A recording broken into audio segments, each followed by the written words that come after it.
حكاية من زمان، من سنين ما تعتبرش كتيرة قوي في عمر الزمن.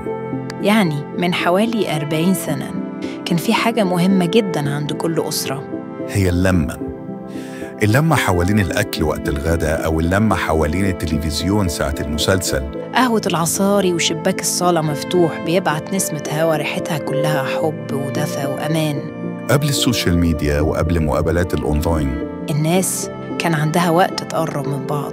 مش بس الأسرة الصغيرة اللي عايشين في بيت واحد، اللمة كمان كانت للعيلة الكبيرة، كل أسبوع أو كل شهر في بيت حد فيهم. كلامنا مع بعض كان وإحنا قاعدين مع بعض، مش كل واحد في مكانه.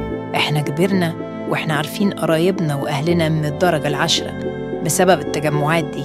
لو فتحنا ألبومات الصور القديمة اللي موجودة في كل بيت، هتلاقي فيها حياة ونظرات مليانة سعادة.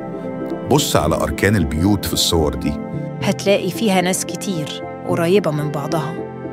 قليل لو لقيت حد بيتصور لوحده.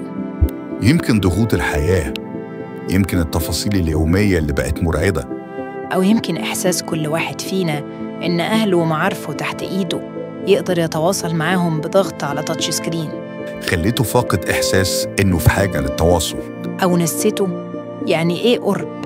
زمان اللمة كان ليها طعم يوم الأجازة اللي بتقضيه عند جدتك أو عمتك أو خالتك أو قرايبك مع العيلة.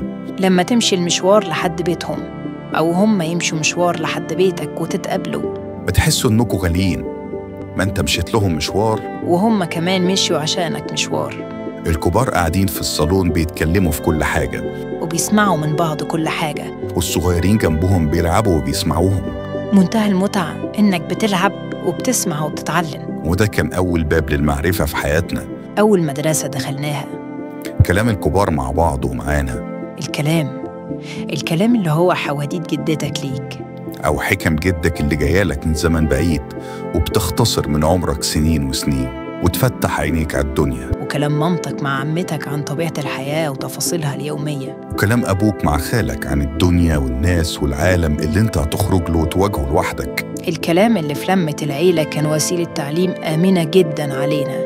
المهم إن بعد ساعات من القعدة بنفضل واقفين نص ساعة على الباب نكمل كلام وإحنا بنسلم على بعض، وكأن الوقت مهما طال ما بيكفيش الكلام مع بعض، ولا بيكفي لحظات السعادة اللي بنعيشها.